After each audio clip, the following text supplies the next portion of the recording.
All right. Good evening, good afternoon, good morning, whenever you're tuning in. Sorry for the abrupt start here, but we're working through a transition to a new system and some technical difficulties as we've gone. But we're going to talk NBA Finals tonight. I know it's a couple weeks late, but we got the whole crew here tonight. Bentley, how you doing, man? I'm good. I'm good. I'm excited to be back. Life is a mess and it throws a lot of things on your plate, but here we are. Yeah, for sure. Ryan, how you doing?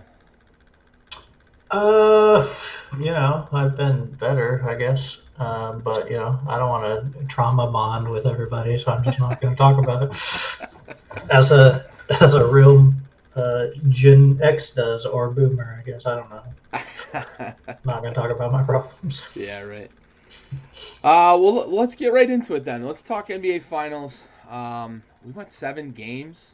Um, Oklahoma City wins their first NBA title if you're not counting their previous stint as the Seattle Supersonics.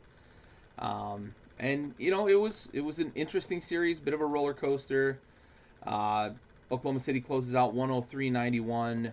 Before we give flowers to Oklahoma City, um, I want to talk a little bit about just the unfortunate injury to Tyrese Halliburton. Right, it was kind of the biggest news of Game 7, outside of obviously the championship that was decided. So let's kind of tear the Band-Aid off with the Halliburton injury right off the bat. And Ryan, I'm going to go your way first because we've talked about this in the group chat a little bit, and we're starting to see a bit of a trend where guys have a strain in their calf, and Durant and Dame Lillard had some calf issues, and Halliburton obviously was nursing a calf injury in this, and he said kind of the same thing Kevin Durant said. It's NBA Finals. I'm going to be out there with my team if I can be out there. Unfortunately, it leads to a torn or a ruptured Achilles tendon for him. He's going to miss all of this coming season, and the real likelihood is like playoffs of 2026-27 is probably when he's going to be back anywhere near full strength. Same thing with Jason Tatum, right? I kind of skipped over his injury, but it's no less important that his Achilles injury in the series against the Knicks. So, talk to me a little bit about one, how much of a difference. Obviously, Halliburton had started hot in this game. He had 9 points real quick, had a couple of deep three balls, and seemed to have some juice going for Indiana, and then it kind of took the wind out of their sails. Talk to me about the impact there, in whether or not you think this game might have turned out differently, and ultimately the series, if he had played all of Game 7, and then how do we address kind of the elephant in the room with these Achilles injuries that are so common?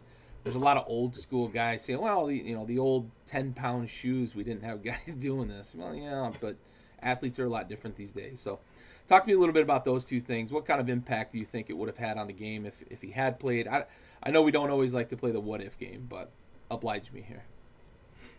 Yeah, I mean, I think you have to think it hurt Indiana's chances quite a bit in that game.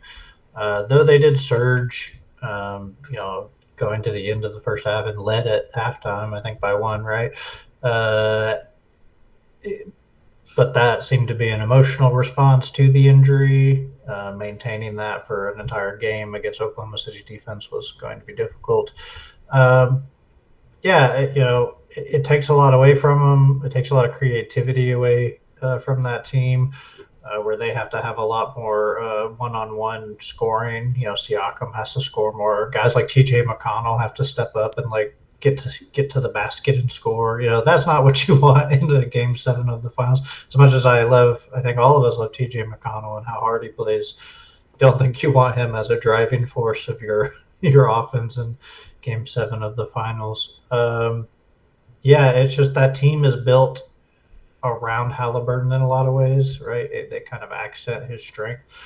And really, without him, it would have had to been an all-world Siakam game, I think, to have a chance. So yeah, it definitely took a lot away from him. But I thought they still competed pretty well. Oklahoma City just had too much for them at the end. And then as far as the Achilles injuries go, I'm not a medical guy, so it's hard to know. I know this was double the amount of Achilles injuries that any season previously recorded. I believe it was like 6 and 3 was the highest, I think.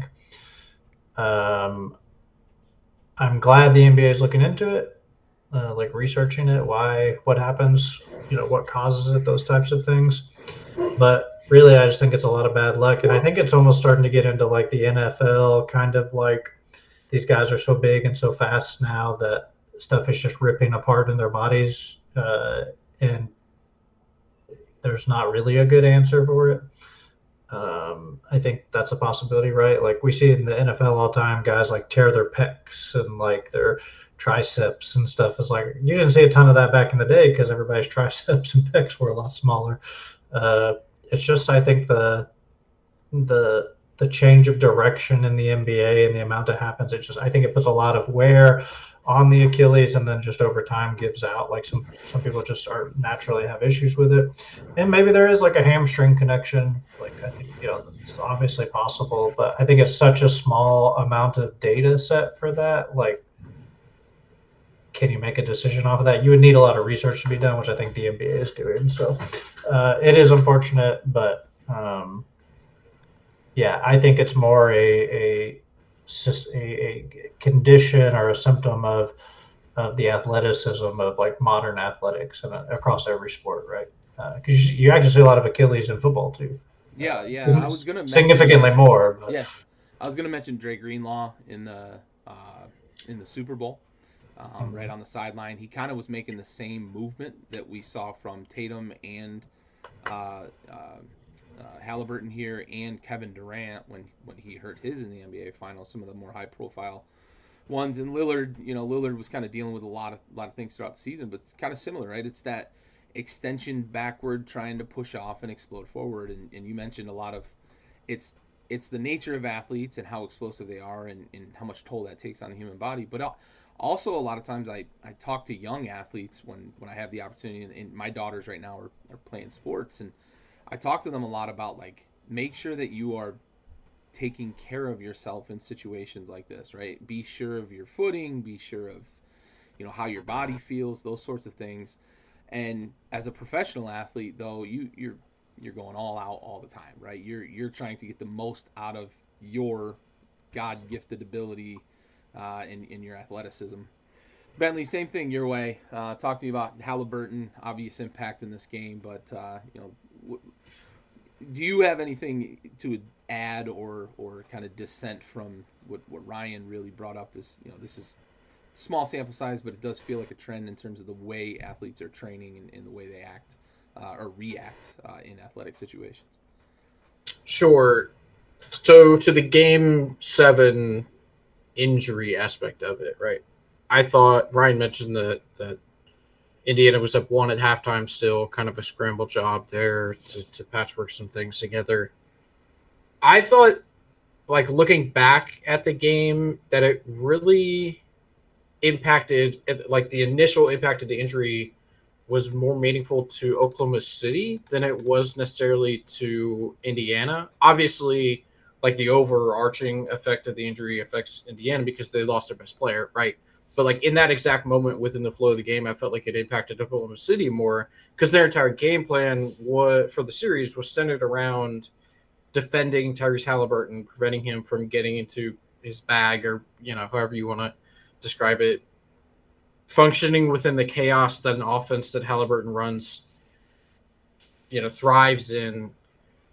And you remove that element from the game, and Oklahoma City it almost felt like they didn't know what to do in certain situations. And then you get the guys like Ryan said, TJ McConnell coming in and going to the basket, and Benedict Mathurin having a very good game, right? So the initial reaction was like, man, that really sucks. And then it was like, well, Oklahoma City's got to figure this out, right? And then they're down 1 at halftime. You're like, is Indy going to pull this out? Like, is Carlisle going to have the coaching job of a lifetime, right? Right. And then obviously that did not happen, and Oklahoma City comes out and closes out in the second half. So credit to them for figuring it out, and Mark Dagnall kind of realigning those guys into the principles that they play in, the pillars of the game. So ferocious defense, the hand checking, the holding, the fouls that don't get called, and all of those things that Oklahoma City thrives on. The more overarching aspect of an Achilles injury and the way we look at it in the league, it is we got 3 in the same playoffs. That's kind of a freaky thing. I don't imagine this is going to be a trend going forward that we're going to see as many in such a short amount of time. The only one I think that was like a quote run-of-the-mill Achilles injury that we see in the NBA was the Tatum one, right? The other 2 had signs leading up to it, right? Dame had been out. He had been on blood thinners. He had the blockages, right? Anytime you go on blood thinning medicine, there are repercussions. That's just how the human body works. I'm not a doctor, but I've seen it enough times. It doesn't always manifest itself in an Achilles tear, but the majority of people in the world are not professional athletes, and that's just the way it happened for Dame, right? Which considerably unfortunate. And in the pods going forward, we will talk at length about Dame and the fallout from said injury. And then the Halliburton one, right? He goes out of game 5 and then is hampered in game 6, or did he miss game 6? I don't know, it's been so long. But he had the strain, right? He had the calf strain.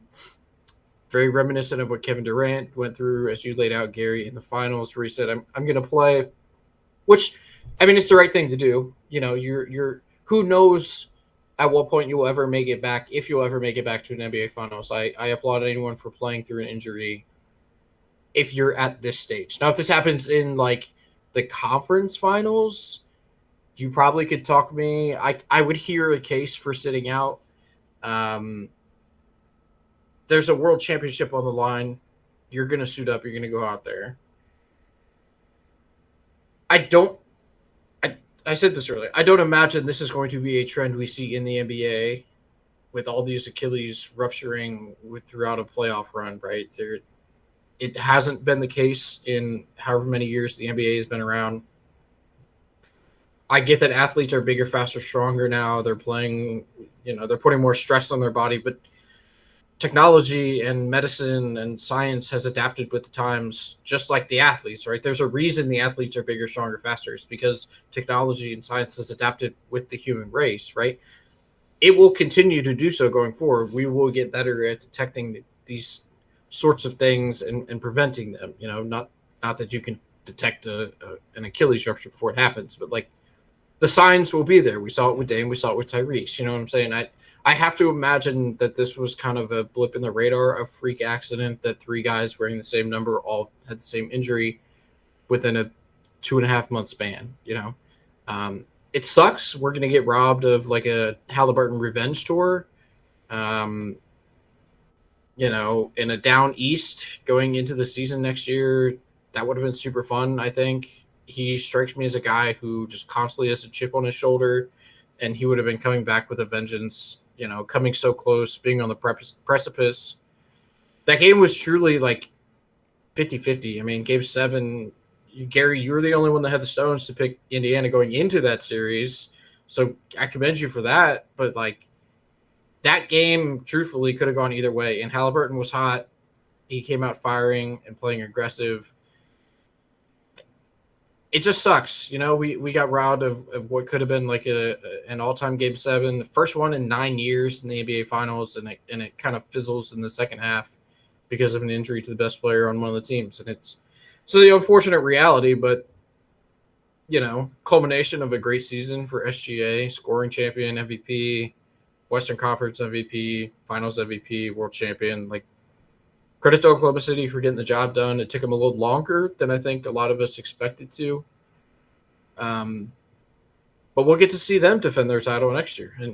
And who knows? That could be just as fun. I mean, they were an all-time great defense. Just because we don't get to see Halliburton come back with a chip doesn't mean these guys don't want to repeat, Yeah, for sure. And on that note, let's shift gears. Let's talk about Oklahoma City. I said we'd give them their flowers. I wanted to talk about the Halliburton injury first because, that's kind of the graphic picture that probably a lot of folks that watch that Game 7 have. Him on the floor, slamming his fist down. And obviously the aftermath after that. But Oklahoma City, right? They had a historic season, among the best teams ever in terms of total win count. One of the best defenses to ever play. Over the course of a season. They're young, right? And on the young side of it, we're going to talk off-season stuff coming up, but they locked down Chet Holmgren on a sizable extension, $250 million for him. Congratulations, Chet. Get your bag. I'm always happy to see players get their bag, because if they don't, it's just going to sit in an old rich man's pocket for all of eternity, or buy another yacht or something. So good for him getting that money. But Bentley, I'm going to go your way first. I want to talk this season in terms of how, like, what are you going to take away from it with Oklahoma City? Is it the total team? Is it SGA? What are the kind of hallmarks of this season for them? And then finish that with, like, is this the start of a dynasty, or is the arms race that we're not going to spoil too much of, that we're going to talk about in future episodes, is the arms race in the West combined with an East that's going to be down? Is that going to really create competition, or is this Oklahoma City team about to start one of those kind of dynastic runs? We saw it with the Warriors, the Bulls of the '90s, the Lakers with Kobe, Shaq, etc. Are we on the front end of a dynastic run? So talk to me about the hallmarks of the season, and then whether or not you think Oklahoma City is going to keep this train rolling for the next 3, 4, 5 years. I would like to say that this was an extremely memorable season from the Oklahoma City Thunder. I just can't get there with that. They were not my favorite team to watch. We've all kind of gone on and about how we feel about SGA on this pod, right? His style of play is not something that lends itself to be like viewer friendly, if you will. It is basketball nerd friendly, because like the way he's able to take advantage of the matchups that he gets, and the way he uses his body to get to his spots, and his length to get the shots up in the mid range or whatever. But like, that's not necessarily what the viewing public desires from a basketball player. He doesn't shoot a ton of threes. When he shoots them, it's not at like the most efficient clip. He shoots a ton of free throws, right? He draws a lot of fouls. Take it or leave it, rightfully so, I think, right within the construct of the rules in the NBA right now. He's an embellisher, which, again, is just part of the game at the moment. I will remember that this is a team, I remember specifically Calipari being the first one I ever saw do this, where he would do like a line change. He would just swap 5 guys. Was that the Cat team with like the Harrison twins and Booker and them? Like, he would do legitimate line changes, right? And this is a team in Oklahoma City that could do the same thing. Yeah. They could just run out 5 fresh legs, and that's super great for them. However, it doesn't make them a very memorable team in my point of view. And I get that that's totally doing them a disservice, because they were one of, Brian maybe know this better than I do, one of the 5 greatest defenses we've ever seen, like from a defensive efficiency standpoint, ever in like one season in the NBA. So like, it's awesome. I said earlier, SGA MVP, scoring champ. Last person to do MVP, scoring champ, and win an NBA Finals was Shaq when he did it in LA. So like, all signs point to this being a super memorable season, but like, it just wasn't there for me personally. I don't know that's just my opinion. You dislike it, you can disagree. That's fine. That's just how I'm just not going to think back and be like, oh my God, they were crazy. Like, think about this finals, right? What's the takeaway from the finals? We opened the show with it. Halliburton blew his Achilles, and then we had a game 7, right? So it's like, when was the last time you think of an NBA Finals? Do you think a team that lost? Was it LeBron losing to Dallas? Probably. Maybe. I mean, and even they had like Dirk, who had been striving and climbing, fighting up the mountain, and he finally gets his ring. Like, this team this is a team that and I'll get to the dynasty part first, if they get to a dynasty type conversation, this might be the least memorable of their championships, the first one.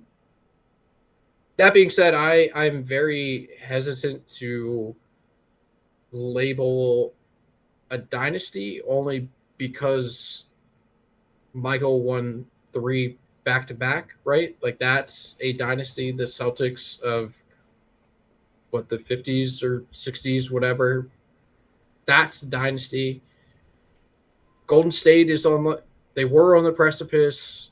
The Spurs were on the precipice. We talked last year after the Celtics won their championship that they were in the best position to repeat, and we saw that fall short, right? They didn't even make the conference finals. I mean, it's so tough to win multiple championships in this league. I mean, Jokic has been the best player in the league for 5 years in a row now, and he's got a ring,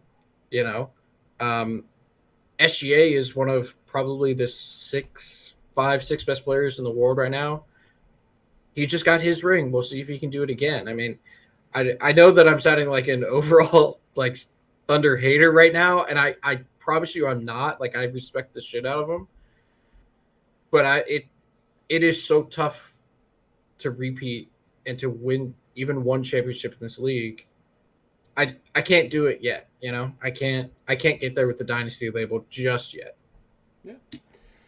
Ryan, same two for your way. Talk to me hallmarks of this season for OKC and whether or not you think we might be on the front end of a dynastic run. Yeah, I think it was a memorable season. I agree with Bentley on the NBA Finals that the Pacers' run is more memorable. The playoffs, especially the finals. But I would say Oklahoma City had a very memorable season to me. But I look at the game, I think maybe a little differently than other people do, right? Some of the more casual fans and aesthetic fans probably wouldn't like it, but I spent a lot of my early adulthood watching James Harden, so aesthetic fans sometimes bother me because they were the people that hated on us for so long. Ultimately the job is to win the game, and I give them all the credit for winning a lot of games and winning the championship.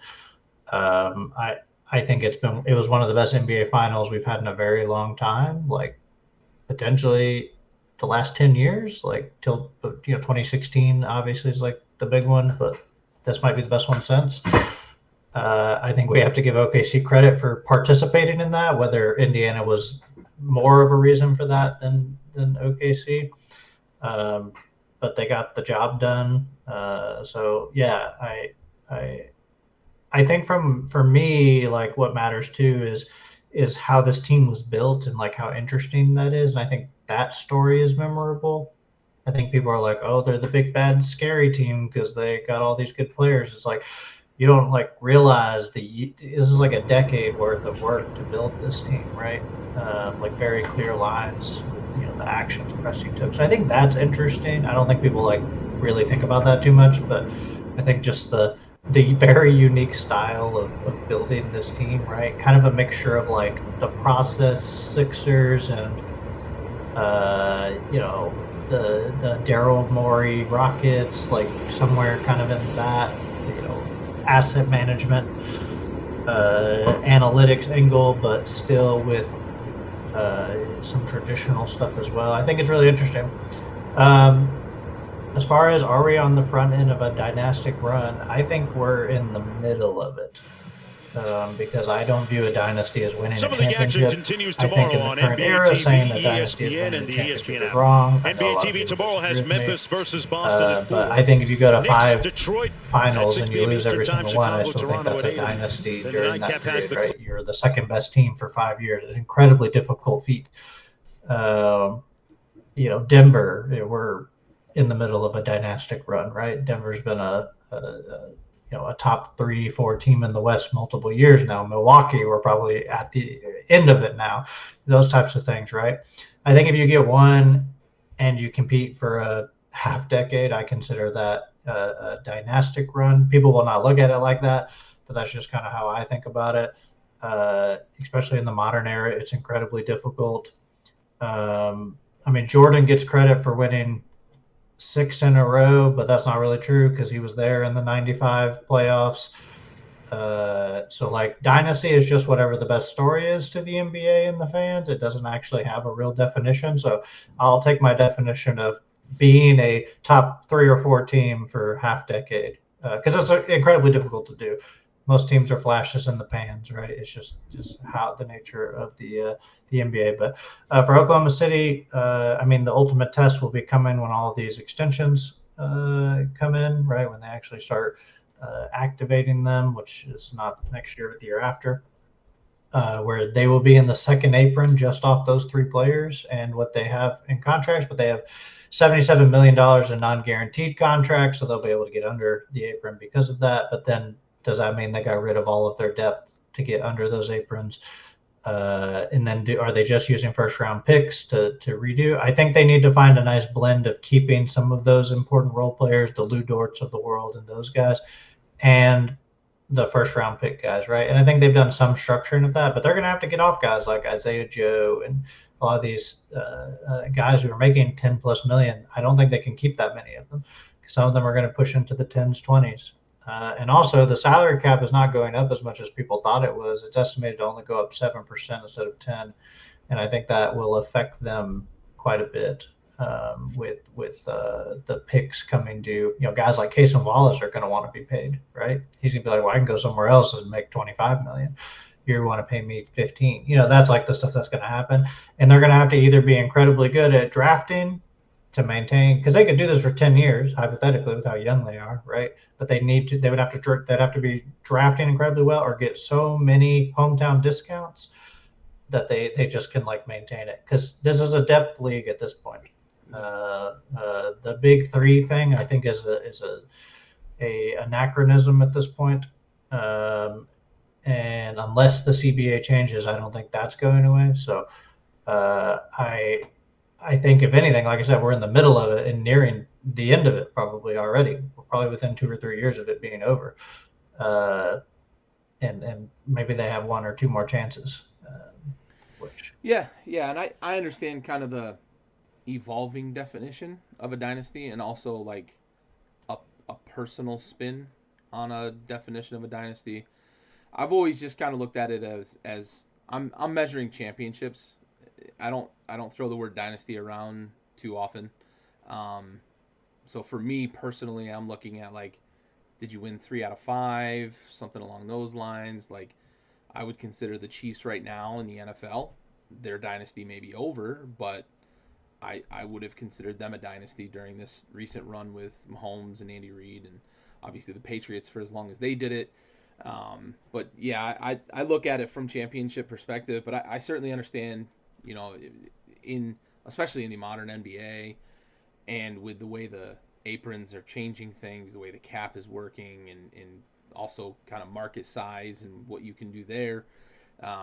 Yeah, being a competitor for a long time, there's something to be said about that for sure. I would say we will not have a three-peat ever again under current conditions. Like 2, I think is possible. I don't think 3 is possible. I just don't think it is. It would have to be an incredible outlier where a lot of luck happens. And obviously, to win any championship is a lot of luck. But 3 in a row under the cap conditions as they are, I just don't think it's possible.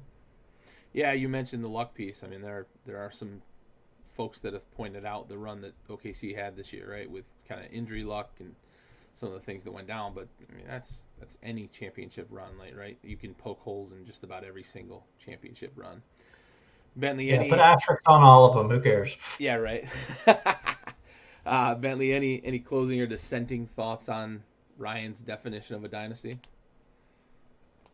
Not necessarily his definition of a dynasty, but maybe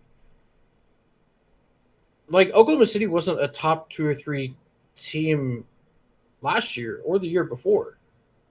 Like, so I understand your definition of a dynasty. I don't necessarily disagree, right? You want to be a super competitive team for multiple years in a row. So to that point, I think it might be the front end of the dynasty rather than the back or like the middle of the dynasty. Like they were good, but I'm not sure anyone was picking them to win a championship or like be a real competitor for the championship last season. You know what I mean? It They was were the we were one seed I was last gonna year. say they were the 1 seed, but Right.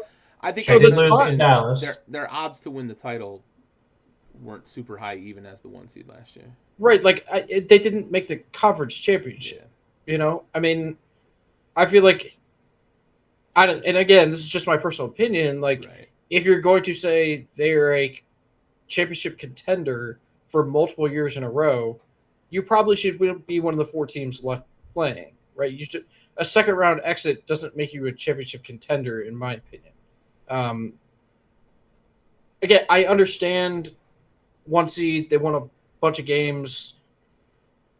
Was Cleveland a championship contender this year? Because they got bounced to the second round. Like, it's I mean, contender. Yeah, they made the playoffs. They had a chance, but like they squandered that chance. You know what I'm saying? So again, I'm not disagreeing with Ryan's idea of what a dynasty is, but I'd be more comfortable under his definition putting them at the front end because this was the first time they made it to the third round, let alone the NBA Finals, let alone winning the NBA Finals. So it's awesome that you want to be the 1 seed. Sick, cool. You're like that's an accomplishment. Again, I sound like I'm poo-pooing them. I just think that we shift the timeline of Ryan's dynastic run to the right a little bit and place them more on the front end rather than being in the middle. But I totally understand his point of like their extensions are coming due year after next, so not next summer, but summer of 27. They're going to have to do some roster maneuvering. I get it, but like if they make the NBA Finals again next year, I think that's like a key indicator of them being in a dynastic run. Yeah. No. I like I said, I think there is some room for interpretation in terms of dynasty and whatnot because even by its own definition, it's more centered around like world geopolitical. The way dynasties are established in a geopolitical sense. So we've kind of repurposed the word in sport.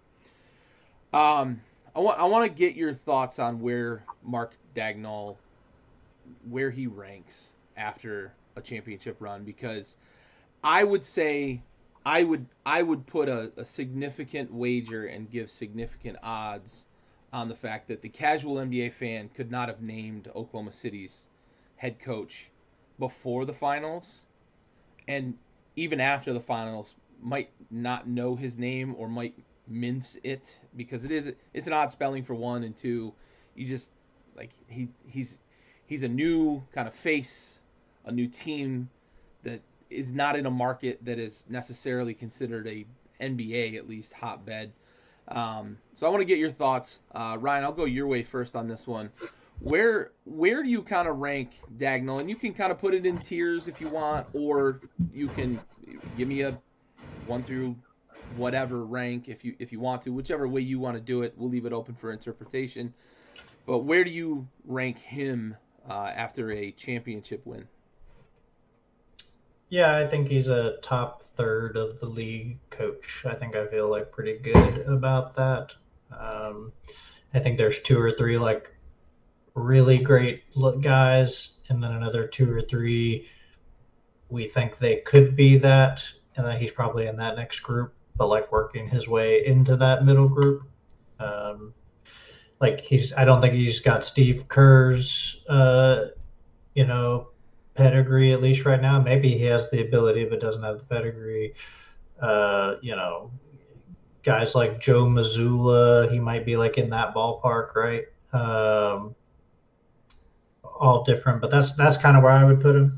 Somewhere like 7, 8, 9-ish range. I think he could very easily increase. The hard part is like, I think as fans, the things we analyze are not even really what matters a lot of the time in coaching. We're like, oh, I hate this rotation. They should play this guy like 5 minutes more, and it's like, yeah, like to some extent that moves the needle, but a lot of this is, can you build a cohesive team? Can you keep the team together? Can you build camaraderie?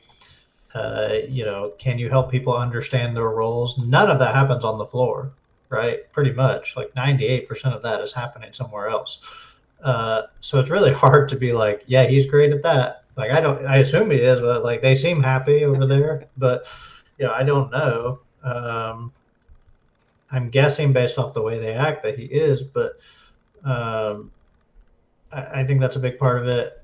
There's obviously, like I said, the analytics and like, this guy's EPM, this 4-man, unit's EPM is terrible, so he should play this one. Like, I think that matters, but I also think that is a very fringe thing on a good team. That matters a lot more if you have like a really terrible player that you keep playing, but this team doesn't have that problem. There's not really like a terrible guys on it. So I give him a lot of credit. I think he had a good job. I also think he handled some adversity in the playoffs relatively well. I think they made adjustments to Indiana game to game, and some of his in-game adjustments were fine. I thought. I really think like his handling of the too big lineup as he kind of changed that as the series went, I think was a game changer. Going small a little bit more, and small as in one big instead of two of them.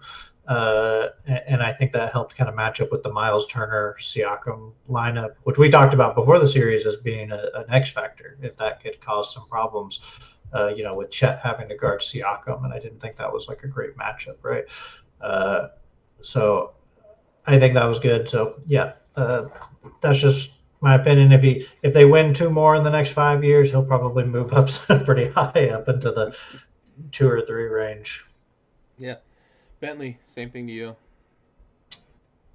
Man, that's a tough question, right? I think I was a little less impressed with his in-game adjustments and in-series adjustments than Ryan was. This is a team where I talked about earlier, they could do a line change and be competitive in most NBA games, and it took them 7 games to win the NBA Finals, right? They adjusted game to game to Indianapolis, whatever. But in some of those games, they looked really bad. Like, they didn't look locked in. They made poor defensive rotations. And it's not like Indiana had a guy that just would go off. Like, Halliburton didn't go for 40. Mathurin didn't have 35 off the bench. Like, it was just a whole team effort in the games, and they would win by 15. So I think he's a very good off the court coach. Ryan mentioned all those intangible things, getting your ducks in a row, having the pecking order of the roster, and a lot of that is discovered by the players themselves in practice and training camp and stuff like that. But a lot of it does fall on the shoulders of the coach as well to manipulate to manage all of those egos and everything that occurs off the court within a roster as well as on the court, right? So I think I was more impressed with his ability to have the team be a cohesive unit all throughout the year rather than I was his actual in-game adjustments and the X's and O's of things. Because when we talked about it going at some point, and it's been so long since we talked, I think it was going into the finals. We said that Oklahoma City's offense has periods where it just kind of flounders, right? It's not the beautiful game from San Antonio to Golden State. They're not running the triangle with Michael Jordan. There were portions of games where they struggled to score efficiently. And that's a coaching thing, right? And, to give him some credit, Mark Daigneault, like you said, Gary, is a newer name in the coaching world. He hasn't even been in Oklahoma City. Is this year 4, I think, for him, something like that? Maybe 5. So he's still adjusting to what we know as NBA playoff basketball. I think that he will continue to grow and learn and get better as a coach, right? Because he's obviously not going anywhere. He's probably going to get a raise and an extension, which is well deserved. You win a title, that's what happens, right? So I think I would. Ryan said top third. I think I would go top half, maybe like top 12. I don't want to knock him too much. But you win a title, you deserve some respect from the outside world, and you're going to get a lot of respect from the NBA world itself. I would like to see him grow a little more with his in-game and in-series adjustments. You win 60, what did they win? 68 games, 62 games in the regular season. Probably shouldn't go to 7 in the NBA Finals against the Indiana Pacers, but you know, I sound like a real Oklahoma City hater tonight, and I promise I'm not. I just some of the coaching changes that he made throughout the series were questionable in my opinion, but I do think that he will continue to grow and ultimately will become a very, very good coach, right? It always, at one point, Spo didn't have any. At one point, Kerr didn't have any. At one point, Pop didn't have any, right? Like all of these all-time coaches, they got to start with the first one, and he just got his. So he's on the right track. I do think he is already a better coach than Joe Mazzulla, but that's just me. Joe, taking strays. Yeah, I think I agree with you guys. I might go as high as maybe the top third, you know, potentially, but definitely he's in the top half of the league. The thing I don't get from him is what I got from Spo early with the Heatles is like he's in charge, and it's him in game, it's him in series. It felt like they were very slow to adjust. Bentley, you mentioned that. Like, they did adjust, but it felt like they had to get between games to do those things. And it also felt like it almost got to the point where they almost let the series get away before they really made an adjustment. If Indiana doesn't fill their shoes in game 4, this series is probably over in 5 or 6 because they're up 3-1. Going home for game 6, they probably close out there, right? And I know I'm not trying to play the what if game too much, but I looked at game 4 as really where this series came back to Oklahoma City. It wasn't necessarily that Oklahoma City took it, although SGA did assert himself down the stretch of game 4. I don't want to take that away from him, but Indiana really kind of let that one get away, and we're singing a very different tune if Oklahoma City loses this series to Indiana. And I did think he was pretty slow to adjust. I did think that he needed a game or even between like travel days, it seemed like, when he could make an adjustment. And that's not, in my opinion, that's not indicative of like a top-notch coach. You mentioned the management of egos and you mentioned the off-court stuff. There's a lot of value to that. And that's what made Phil Jackson so great, right? He was able to manage Michael and Pippen on the same team. He was able to manage Kobe and Shaq on the same team, Kobe and Powell, and he was able to get the most out of that, right? But he was also a guy, the ambassador of Zen, right? He in game he never panicked. He always seemed to make the right call, the right adjustment. In series he would make adjustments. It just seems like that's the piece with Dagnall is if Oklahoma City is going to make a bit of a dynastic run here, I expect to see him get better on the bench. All right, so we'll close out real quick. I'm going to put you guys on the spot here for just a moment. Google's yelling at us about time. I promise we're going to iron out these technical difficulties as the offseason goes. We're trying to change platforms. But real quick, Bentley, I'll go your way first. I want you to give me your way too early 2025-26 NBA champion. Hold on, let me check my FanDuel account and see where the odds are. And I promise we won't hold you to this too much. Yeah, unless I get it right. Yeah, if you get it right, we're gonna sing praises. Okay. Man, that's a very, very tough question, especially because we haven't done like our summer deep dive yet into roster management. I'm just gonna say Denver. That's gonna be my way too early. All right. They are second. They have the second best odds, by the way. So okay, I'm not best odds. Yeah. Ryan, your way too early. 2025-26 NBA champion. I was gonna say Denver actually, but I'll pick somebody else. I like what I think Denver had a great offseason. I would have them 2 in the West. And I think it in a playoff series would be pretty close between OKC and Denver as currently constructed. OKC has a higher ceiling, but I think Denver obviously gives them trouble. We saw that already. So I'm going to say Cleveland because I think their route will be a little easier. I think it's a very good team. I think Orlando's still just a little too young, though I like what Orlando has done. I think they look like a top four team in the East. Atlanta, I like what they've done. There could be a dark horse like Detroit. I don't think Detroit's done enough to get there. So I think Cleveland's got a relatively safe run, unless one of those other teams makes a big leap. So just like statistically, Cleveland makes a lot of sense to me as probably the most likely team to make the finals. Period. Because OKC has to go through 6 other teams that probably could make the finals.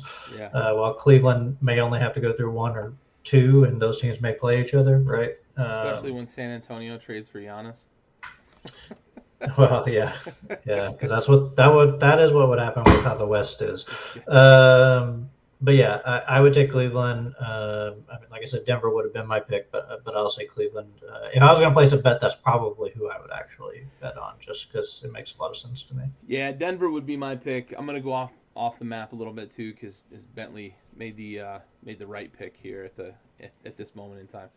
I'm going to go Orlando. I really like what they did in the trade with Desmond Bane, and I look at it from the perspective of if you can get out of the East, you've got a chance in the NBA Finals. Indiana just showed us that, right? They took OKC to 7, and Halliburton injury aside, maybe that series goes differently. Game 4 aside, maybe that series goes differently. So I'm going to go Orlando because I've got a puncher's chance if I get to the NBA Finals, and I think the East is incredibly gettable. I don't look at the Knicks and say they're demonstrably better than the Magic. I don't look at the Cavs and say I'm confident they're going to be healthy next year. If you told me the Cavs were in the Eastern Conference Finals 100% healthy, I think I would be with you on the fact that I think Cleveland gets out of the East. I just look at that roster and I just say, I've said it a million times, the best ability is availability, and Cleveland just hasn't had that routinely. So I'm going to go Orlando because I've got a puncher's chance if I get out of the East to win in a 7-game series. And I see Bentley's coy smile over there. Paolo winning the finals MVP. If you guys remember, last 2024, so last May, Yep. we were watching the Western Conference Finals. And the whole world was saying, Anthony Edwards is the next Michael Jordan. Anthony. And I looked at both of you guys and I said, remember this day, because next year, when Paolo Banchero is the same age and in the same position but in the East, I'm going to recall this moment, and it's going to make me smile a whole lot. Yep. So I like your pick, Gary. All right. Well, let's get out of here before Google knocks down the door on us here. But want to say appreciate you guys. Appreciate weathering the storm as we figure out some of these technical issues. Appreciate the viewers, the chat. We're going to start to put this thing back together with the platform change. But for Bentley and Ryan and everybody else here at Backyard Sports, this has been Backyard Buckets, brought to you by Backyard Sports. We